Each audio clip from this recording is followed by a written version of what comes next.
Okay, it is Monday, February 7th, 2022, 7 p.m. The board's began the work session at 6 p.m. and now we're at the start of our regular meeting. Mayor? Yes, I just need a motion to reopen our regular meeting of February 7th, 2022 of the Bronxville Board of Trustees. So moved. And a second. Second. Either Hill or Yeah. not. Yeah. All those in favor? Aye. Aye. All right, mayor's report is short, just to tell those listening, we had a very productive budget meeting. I think it was on Saturday, the 22nd, talking about mostly our capital programs going forward, but we also are in the start of our budget cycle. So this would be the time, frankly, for residents, if they have any thoughts on projects that we should be looking at, feel free to email any and all of us. We have not, a few people have asked me, we have not had our 3 new officers at a board meeting because we're still on Zoom. So the idea was to have them to come at our first actual meeting and have a ceremonial swearing in. Helen or Bill, I'm going to have you talk about the wonderful ribbon cutting at the movie theater and what's going on there.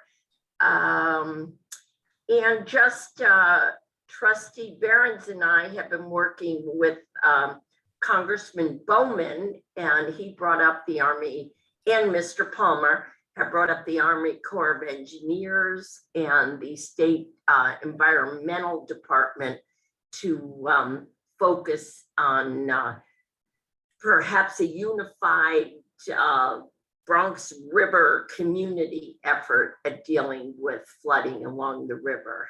And I have to say the congressman's been extremely receptive. And finally, I was fortunate enough to attend the Concordia Conservatory, if you can believe it, had its 25th anniversary, and it is going strong, and they're on their own now, and they're not part of Concordia College, they're a separate entity.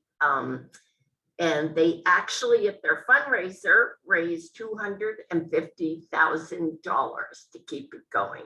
So it tells you how much people think of that organization. And any trustee at this point would like to talk about any subject, this is the moment. Helen, you want to talk about the theater? I would love that, or yes. Well, I'll lead off and both of you can chime in. It was a wonderful event. I would say all the leadership of the Pelham Picture House was there, staff, the mayor of Pelham, and it's just a wonderful event to landlords from town, residents from town, people from the Chamber of Commerce. So just a very enthusiastic group of people who are dedicated to launching this kind of sister organization in Bronxville. The theater actually looks great. I was so surprised they hadn't actually done any construction work, but they have painted it. They have shampooed the carpets. They have made it really beautiful looking. So you forget kind of how beautiful and historic the whole structure was. So they had the ribbon cutting. I can't wait to see the pictures, Mary, if you took any pictures or if you've seen any of the pictures that came. I'm waiting for them. They're going to send them to me because I think, people have mentioned, except for COVID, it was in continuous operation since 1929. Yeah. So this board, you should feel really good that you all work to keep it going. And thanks to the Pelham Picture House. They have a new name. I think they call themselves the Picture House, but those were the folks who came in. Bill? Yeah, it was fascinating to talk to some of the people, and this program, I think, really will have some synergies, because to get first run movies, apparently you have to commit to show it for 3 weeks. And because the Picture House now has 2 screens, it gives them the flexibility of, meeting that commitment, make 10 days in Pelham, 10 days in Bronxville, rather than having to have kind of a dud movie, not dud movie, but a less popular movie really sort of played to a very, very limited audience the second or third week, because it has to just be at the one theater. And I think some of the Pelham folks didn't realize fully just how many residents, particularly apartment dwellers, both in Bronxville and in Yonkers, are really within convenient walking distance. And I think it's really such a win-win for everybody.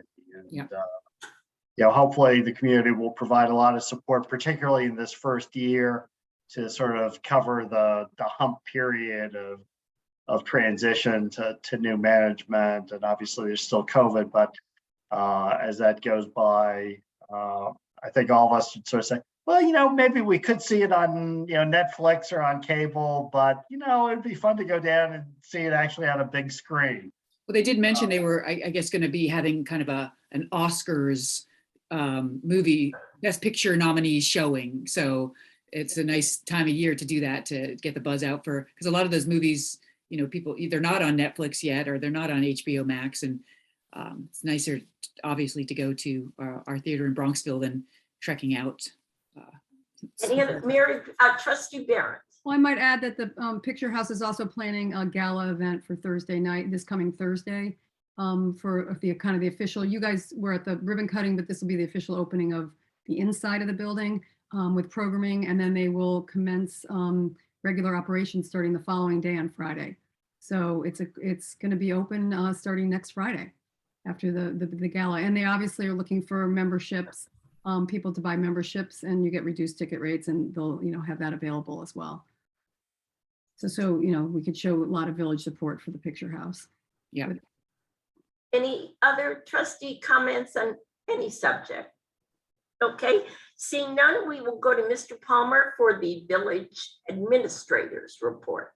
Let's see, just a couple items. DPW obviously has been hard at work with all the snow and ice events, and what much of the community might not see is the work that they do in the overnight hours, clearing the snow from the downtown. And it's an impressive effort, and I know the board has received a lot of positive feedback. Just wanted to remind again, residents and merchants alike, we need your help in making sure that your sidewalks are clear of snow and ice. Recognize it's a special challenge with the ice, but again, the goal is to make it safe for passage for residents. Can I just add, and I know the trustees feel this way, we are told so many times what a good job our DPW does. So I just want to thank them publicly, because it is amazing what they do for us. So Jim, share that again from all of us, if you will. I absolutely will. They very much appreciate the positive feedback. They take every effort quite seriously. They want to see the village absolutely as clean as safe as can be. I also just wanted to make sure for the public's edification, the work over at what's to be the Bronxville lofts over at the former warehouse site, 100 Pondfield, that work construction continues despite the winter weather. Most recently, this past week, Con Ed's subcontractor installed the new electrical upgrades to service that building. So there was some work done in the sidewalk right next to the salon at the entrance to that easement area to 100 Pondfield. So I got a few inquiries what was planned for that, and that was again Con Ed's electrical vault underneath. But that work is since complete, but the project is ongoing. At some point in time, there's going to have to be new gas service run to the other side of Pondfield, and that's going to require another huge level of coordination. Also, just wanted to mention that we're continuing with our ongoing sanitary sewer work, and there will be a couple of new sanitary sewer manholes installed in the hilltop. So those residents will likely see some contractor trucks. And the purpose of those manholes, again, this is part of that ongoing effort to map all those lines for the hilltop where our sanitary sewer lines are in easement areas, very close to, well, on private property, but also very close to garages. And the manholes will allow us to be able to get, new manholes will allow us to be able to get access to those sanitary sewers, to be able to put cameras down, to be able to treat the sanitary sewer lines with the appropriate treatment that eliminates and kills the roots that can infiltrate the sewer system. So all that work is ongoing. So just wanted to mention that. And then also just trying to ramp up for the Con Ed projects this summer, the continuation of the work down Midland, Locust and Sturgis gas installations, to try to coordinate that with our future paving projects, and to have Con Ed ready to go as soon as school gets out. So that's it. Thank you. Now we go to approval of minutes. I had a couple very small word punctuation changes. Does anyone else have any changes on our minutes before I ask for a motion? Mary, just on the Yes. the mayor's report, one, from the meeting, it says Mayor Marvin and James Palmer had the pleasure of meeting with Congressman Bowman. I think we just need to add in trustees Behrens and Fredericks were also there. Absolutely. Yes, yes. Well said, and that's material. Thank you, because my changes were. Yeah, I had a punctuation as well. We probably have the same one, Mary. Yeah, okay.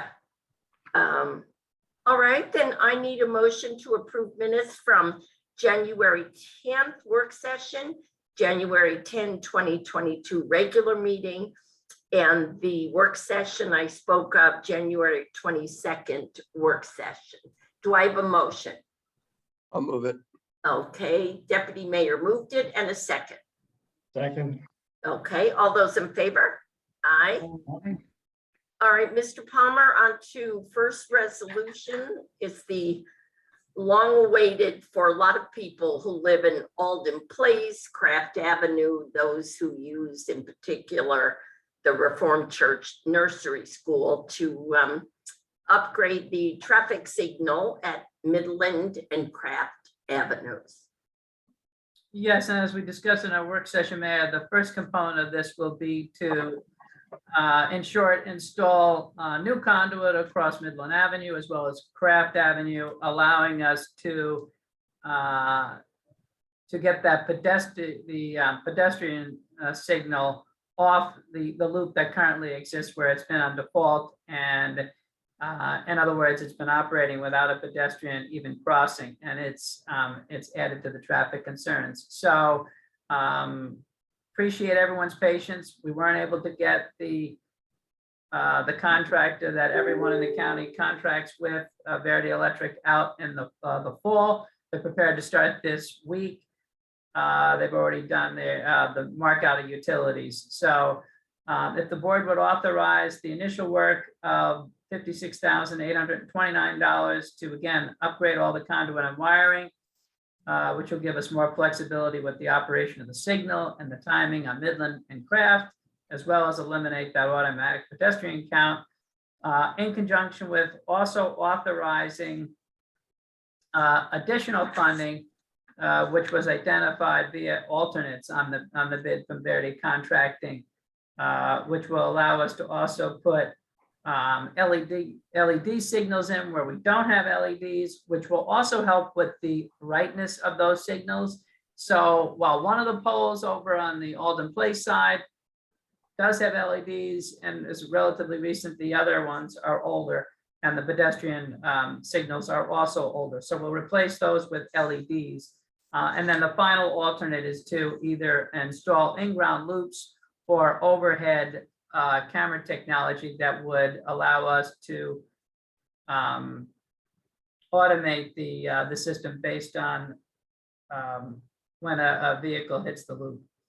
All right. And as we explained, when we will be using a portion of ARPA monies on this, and also unassigned fund balance or local grants. And All I right, think, do I just have a motion to get this project started? Mary, I just wanted to clarify that Oh, the sure, ARPA Mary. is the American Rescue Plan for those who Yes. didn't know. Yep. Act. Yes, right. ARPA. Yep. Okay, then did I have a motion? So moved. Okay, we have trustee Knapp and then trustee Behrens. All those in favor? Aye. Aye. Motion passes. And then we're on to an annual event, which is the funding of police cars. Mr. Palmer? Yes, and again, what we're requesting is the purchase of 3 police cars to accommodate our current cycle of replacement for vehicles. This also takes into account that we lost one of our police vehicles last year due to Tropical Storm Ida. We were reimbursed by the insurance company. And again, we're purchasing these vehicles now because it's likely to be an extended period of time before we're able to actually get the vehicles. This, like the other, the resolution includes some funding sources, but does also account for some bond monies that we've already had in place, but also, again, use of the American Rescue Plan Act monies, which allows this project to also qualify for it. And maybe just as a reminder for the public's edification, we had received $327,000 from the American Rescue Plan Act monies in July of 2021, and anticipate receiving an additional 327. But this project too qualifies for it, and we need the police vehicles. All right, then do I have a motion authorizing our purchase and funding of 3 police cars? So moved. Okay, and a second. I'll second. Okay, Deputy Mayor second, trustee Fredericks moved it. All those in favor? Aye. Aye. Motion passes. Okay, And then- the next 2 items are That time of year, right? that time of the year. They both deal with the issuance of the tax warrant and the posting of our tax notice. The first one is the resolution for the lien sale itself, indicating the date that the tax lien for those unpaid taxes will be noticed and the lien sold. If we could have a resolution for the sale date of the lien sale on March 10th, 2022. Okay, do I have a motion? I'll move it. And Second. a second? Second. Trustee Knapp, second. All those in favor? Aye. Aye. Opposed, motion passes.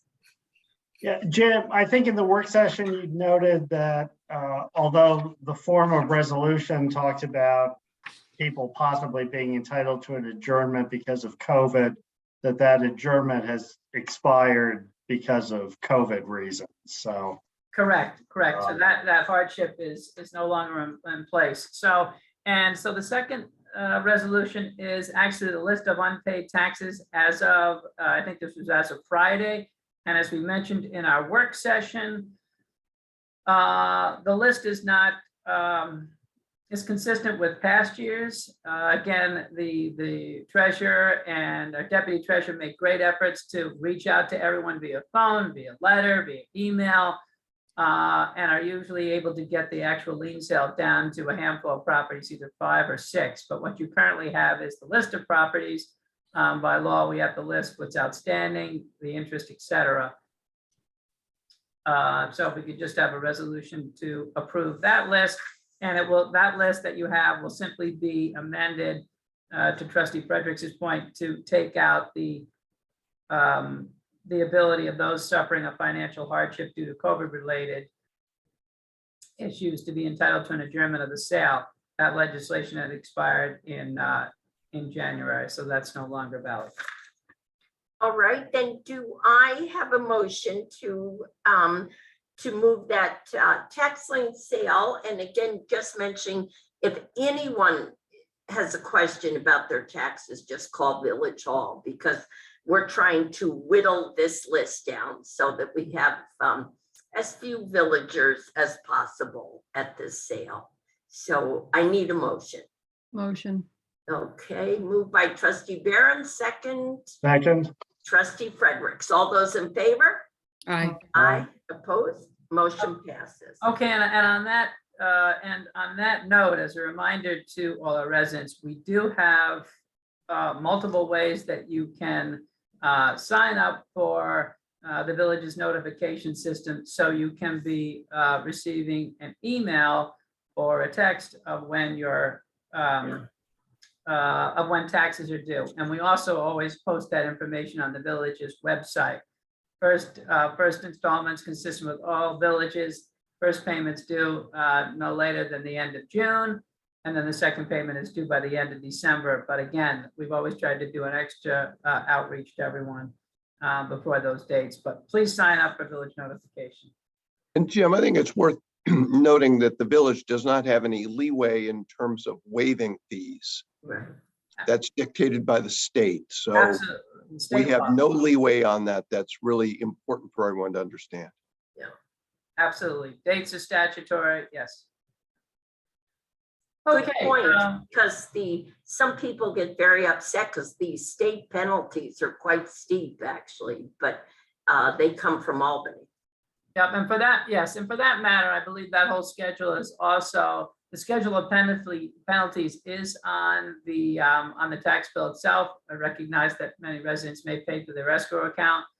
I'll have to check to make sure. I believe the schedule is also on the village's website, but no, unfortunately, we don't have any control over someone paying after that date and that schedule. Okay, the next item is scheduling the public hearing for proposed local law number 2 of 2022, and that's for amendments to chapter 31022 F as it relates to the village's solar energy systems, which is located in the village's zoning code. And for the public's edification, we will make a copy of this draft law available on the village website as well. Before I ask for a motion, I thought maybe trustee Fredericks and council Stout, who have been working on this, do you want to give a quick thumbnail sketch of a little bit of what the changes are here? and I think Jim Stout did such a good job in the work session. I'd nominate him to do the same again as an encore for the open session.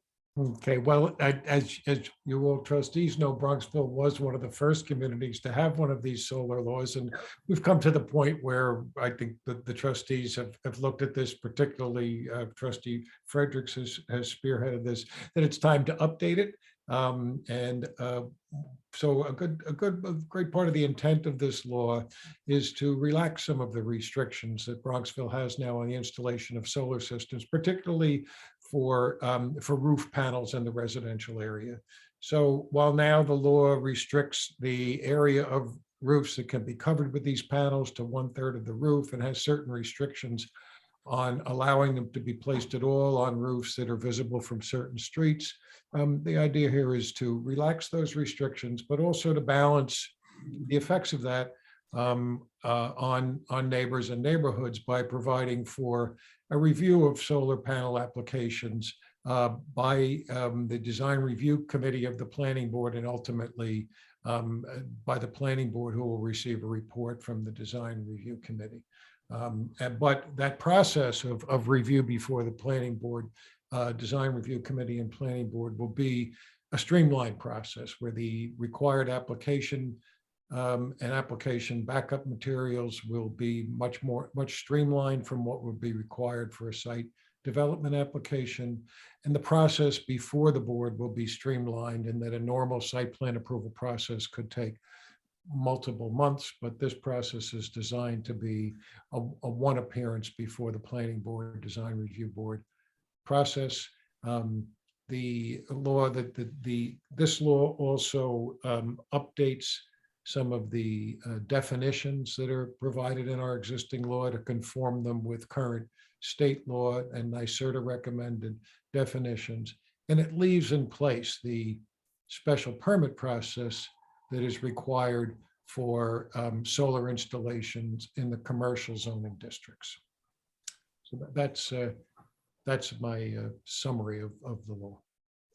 just appreciate this because this was an effort by the zoning board, our former chair, who's now a trustee, Bill Fredericks. And we know that more applications are going to come in as the years go by. And you mentioned, council, in our work session that we're doing what many like communities are doing on this issue to promote solar but balance the aesthetics.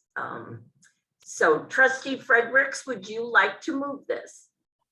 Yes, I would. And I just add, I was just thumbing through my copy of the code to see how long it's been since we updated the solar. But I think that this plan, again, it's consistent with what many of our neighboring communities have done. And I think it strikes the right balance between setting certain objective standards, but also recognizing that in a lot of decisions, as with many other areas of the zoning code, a certain amount of subjective balancing of interests is necessary. But hopefully residents will find that strikes the right balance, and that we aren't going to be standing in the way of technology while also respecting our past. So again, I want to congratulate Jim Stout's office, and thank again Paul Taft and Stuart McIntosh for their role in shepherding this to this point. And so with that, happy to move adoption of the resolution to set a public hearing on the adoption of. What is the hearing date that we are setting? It's March 14th. Is that correct, Mr. Palmer? It's the way I Yes. look. Yes. March 14th. Monday, March 14th. Yeah. Yes. So we're moving it for a hearing on March 14th. It's been moved by Trustee Fredericks. I'll second it. All those in favor? Aye. Motion passes. And then the only thing I would say is following Trustee Knapp's request, I will be sure to circulate a copy of the proposed ordinance to the planning board chairman and the chairman of the DRC. Perfect. All right. I think we have one more item, Mr. Palmer. if I'm correct. May I suggest, would it be feasible for one of them to attend the March meeting? I don't know if that would be helpful if the public had questions about the process, or if that's not usually. Why don't we invite them to Yeah. attend? Yeah, Yeah. I think that's a great idea. And they could share their comments with us and the public on the regulation. Sure, maybe I'll offer ask the building inspector to be available as well then. for that. Absolutely. Great. Yeah, absolutely. That's a great idea, Helen. Thank you. Yeah, yeah.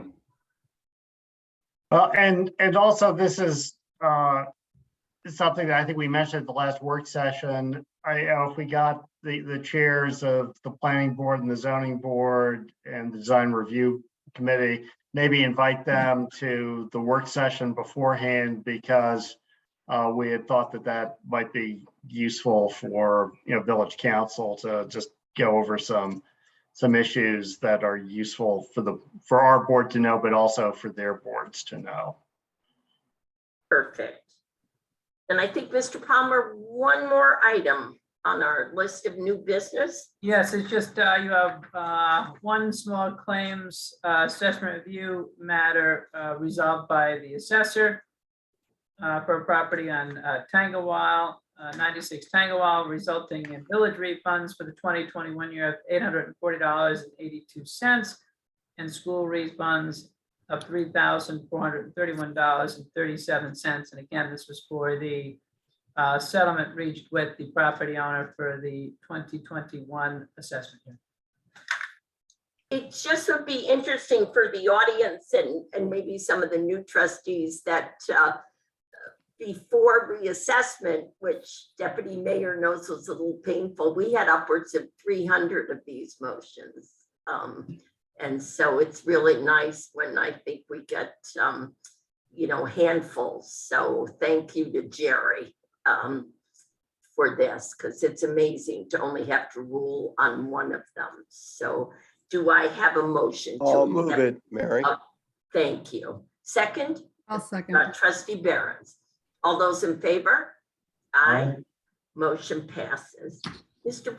Palmer, any other new business? Did I forget anything? No, that's. I don't that's all think I so. have. Okay, trustees, at this point, anything you want to mention before we open it? I'm not sure we have anyone on our Zoom tonight, but trustees, anything at this juncture? No? Well, I think I'd just like to say, Mayor, your suggestion of having a Saturday work session 2 weeks ago, I thought it was just a fabulously productive couple of hours, and I know it wasn't on Zoom, and the minutes of it are probably don't reflect that it went on for over 3 hours, but it's really it was a good idea. It's also a good reminder of how many things are going on in the village, and also the number of groups outside of village government that are contributing so much to the life of the village, whether it's with the library or the Green Committee or so the Safe Streets initiatives. It gives us a lot to chew on, but I thought that was really useful, and people should be aware that there is a lot going on. This is a pretty short board meeting, but I think there's going to be a lot cooking as this year continues to go through that just didn't come up in new business or old business tonight. No, that's a good point, because I think we were actually together over 4 hours crafting what we were going to do going forward. And Did it really end at 1:20? When I was reviewing the minutes, I was like, wow, we really Yeah. did it for a long time. It was just so much fun. Yeah. But I think you're absolutely right, because in many ways, people think because we're small, but we're just a microcosm. We have the same issues, albeit, we're lucky with budgets and things, but we have a lot to deal with. And I came home thinking we had a great team to deal with it. And it was Bill, it was very productive. I agree 100% with you. Thanks again for the initiative, Mary. The only thing, I'm sorry, oh, go ahead. No. I would just make another plug for our newsletter. We put out a February newsletter, which I thought was quite detailed, and really thanks to Jim and Marianne and the village staff for putting this together. But one thing, so you just have to go on the village website and you sign up. It's very easy to do. You can do it in less than 2 minutes, less than a minute, and then it comes to your inbox every month.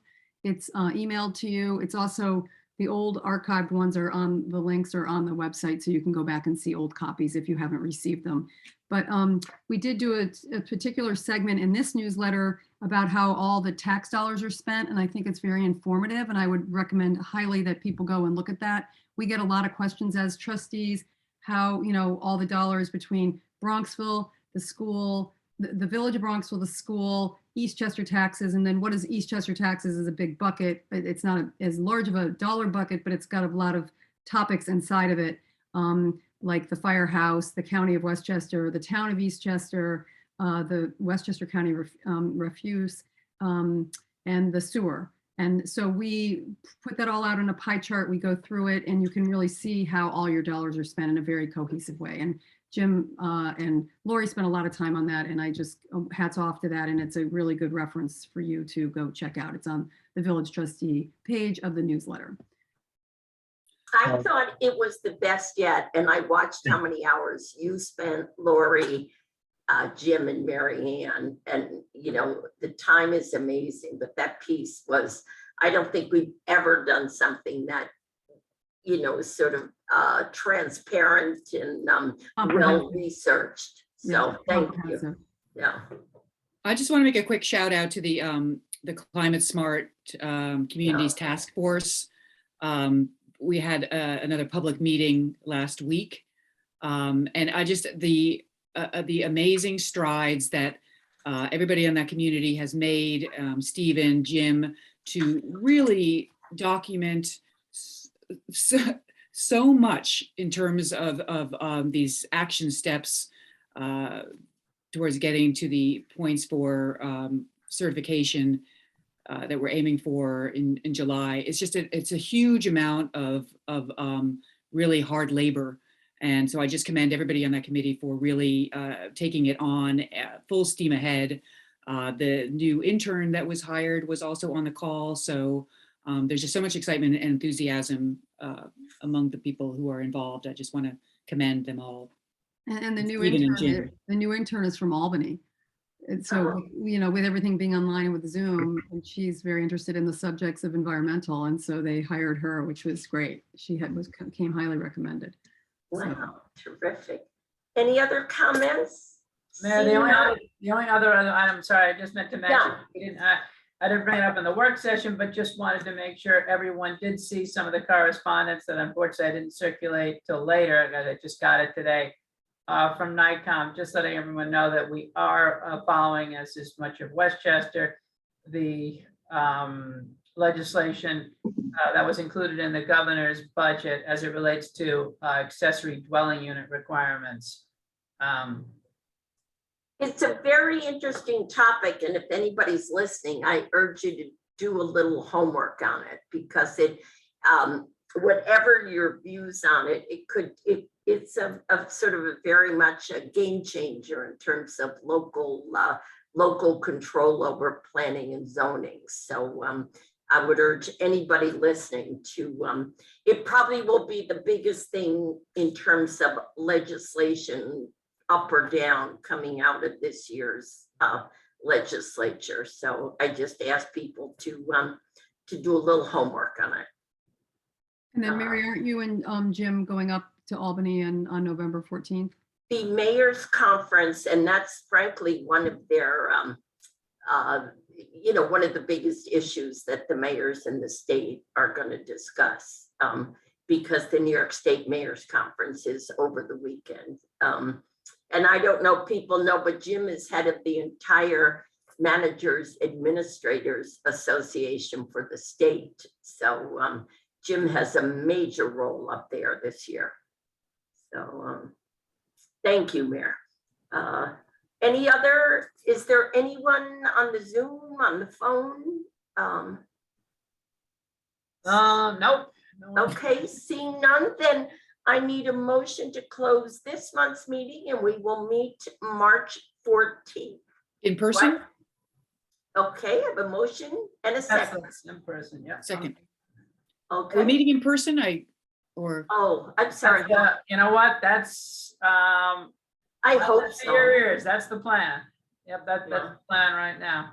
Maybe we can have the police officers there, our new 3 officers who are out there. I should have mentioned. That's a great They're idea. working, they're just not have been formally introduced. Right, yeah, right, and you know, and this is, right, this is something that we'll have to, discuss between now and April. We do have a full agenda for April, something that I mentioned to the chief, and was also included in the newsletter, is the presentation by the police on the work of the Police Community Relations Committee. So we'll have to see, but hopefully we'll be able to meet in person with the numbers continuing to go down. On the decline, I should say. Yeah. All right, so then did I have a motion to close our meeting? I think it was Helen. Do I have a second? Okay, Deputy Mayor second. All those in favor? Aye. Bye. And we'll see everyone March 14th. Thank you. Thank you. Bye, everyone. Great, Good thanks. night. For Thanks, everyone. watching. Good night.